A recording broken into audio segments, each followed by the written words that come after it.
और दोस्तों हम लोग ज़ाहिर है सुन्नत वल जमात से हमारा तलक है, उसी घराने में हम पैदा हुए और ज़ाहिर इतनी एजें हमारी हो गई है, तो हमें लगता था कि जब अपने सुन्नी उलमा को हम मेंबरों पर बैठे सुनते थे तो हमें लगता था कि यार जो शिया है ना को बहुत ही गलत लोग हैं और जनाब वो बड़े तगड़े करके काफर है, और मुसलमानों वाला तो हम बिल्कुल भी नहीं समझते थे। और अब जैसे जैसे एज बढ़ी है हमें समझ आना शुरू हुआ है कि ये जो हमारे सुन्नत वल जमात के उलमा हैं वो किस कदर झूठ बोलते हैं और किस किस्म की गलीज बातें भी कर जाते हैं, बिल्कुल भी अपनी मौत को भूले हुए हैं और ये समझते हैं कि बिल्कुल एल्फी वगैरह हमने पी हुई है, हमारी जो रूह है हमारे जिस्म के साथ चिपक गई है, अब तो हमने जाना ही नहीं और हमने जो मलकुल मौत है ना वो हमारी तरफ आ ही नहीं सकता। और ये समझते हैं कि हमने स्टे ले रखा है, कोर्ट से जैसे बंदा स्टे ले लेता है ना तो फिर उसका कुछ भी नहीं हो सकता। इसी तरीके से अब जरा देखें हमारे सुन्नत वल जमात के उलमा कौन सी साइंसी चीजें ये दरियाफ्त कर रहे हैं। जरा जैसे थोड़ा सा पहले बताया गया कि ये वो दरवाजा है जो खैबर के किले को मेन एंट्रेंस का दरवाजा है,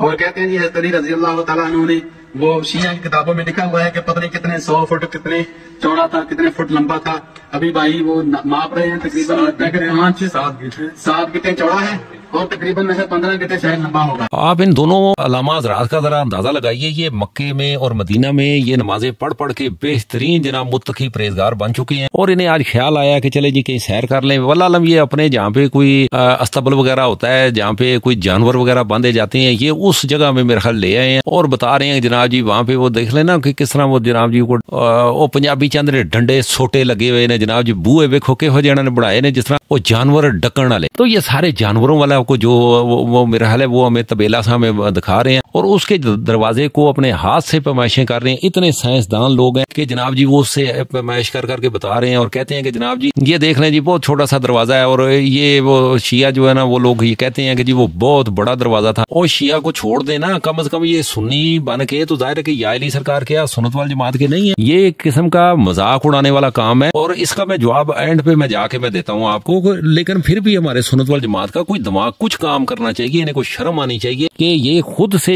एक चीज का मजाक उड़ाते हैं, जब फिर काउंटर किया जाए कुछ इन्हें कहा जाए तो एकदम से इनके अंदर से सुन्नियत वो जो ना जाग जाती है और कहते हैं यार ये लोग इंसल्ट करते हैं हमारी। ये तकरीबन समझ लें कि 5 फुट 6 फुट लंबा है और तकरीबन 4 फुट शायद चौड़ा होगा। मीटर नहीं,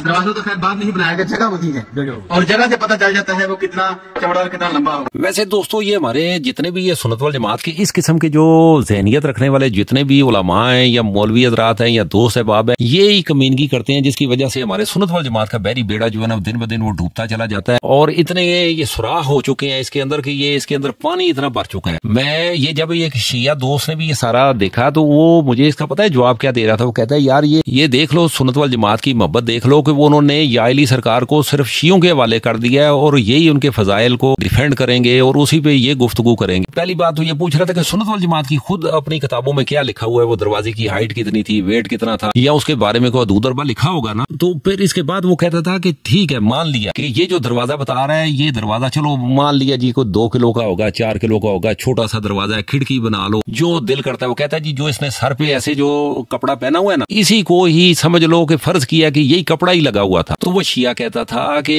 ये सुन्नत वल जमात के जो पीरो मुर्शद थे, जो पीर साहब थे, वो कितनी दफा हमला करने के लिए गए और पूरा जनाब जी पूरा एक स्क्वाड पूरा लश्कर साथ लेके गए और वहां से वो फरार होके आते रहे। वो एक दफा नहीं गए, 2 दफा जनाब उमर गए थे, जनाब एक दफा जनाब अबू बकर गए थे, इसी तरह बाकी भी साहबा किराम वो सारे वो जाते रहे हैं। वो वहां पे खैबर का किला फतह करने के लिए वो जाते रहे। वो कहते हैं जी मान लिया जाए वहां पे सिर्फ एक दुपट्टा ही लगा था, छोड़ देंगे लकड़े छकड़े सारी जितनी भी लकड़ी का भी साजो सामान निकाल देना, कुछ ना कुछ फिर भी इसका वजन होता है। वो कहते हैं जी हम नहीं समझते कि चलो लोहे का भी नहीं है, चले समझ लें कि कपड़ा लगा हुआ था, एक समझ लें कि जो आप के चारपाई पे बेड पे एक चादर होती है वो चादर ही फर्ज कर लिया कि चादर ही लगी हुई थी। वो शिया कहता था कि वो सुन्नत वल जमात के जो पीरो मुर्शद हैं, जो उनके हीरो हैं, जो उनके खुलाफा हैं, जब वो गए थे तो ये चादर है, ये कपड़ा है, ये दुपट्टा था, कुछ भी था। कहते जी वो उनसे तो नहीं उतरा ना। ये कहते हैं जी ये शियों की जो पीर हैं, जो या अली सरकार हैं, ये उन्होंने ही तो फतह किया है ना, उन्होंने ही खोला है भाई, उसको उड़ा के फेंका है, उसको उखेड़ दिया है, नीचे फेंक दिया, उसके टुकड़े कर दिए, जो मर्जी भी जो भी आप मानते हैं, उसको कपड़ा मान लो तब भी या अली सरकार ने फतह किया है। और अगर उसको लकड़ी का मान लिया जाए उस दरवाजे को तब भी या अली सरकार ही फतह करने वाले थे। अगर लोहे का था, उसका वजन ज्यादा था, उसकी हाइट ज्यादा थी, तो तब भी या अली सरकार ही फाते थे। वो कहते हैं कि सुन्नत वल जमात वाले जो अभी आके तमस्खरा उड़ाते हैं, वो ऐसे मजाक उड़ाने वाला काम करते हैं, तो ये सारे का सारा जो है वो लौट के सुन्नत वल जमात के गले में सारी चीजें ये फिट हो जाएंगी, क्योंकि पीरो मुर्शिद की अपने की वो इंसल्ट करवाने वाला काम है। ये खैबर वही था कि वो शिया कहता था कि यहीं से जनाब उमर वो 2 दफा जनाब जी लश्कर के कमांडर बन के आए थे, और फिर वहां से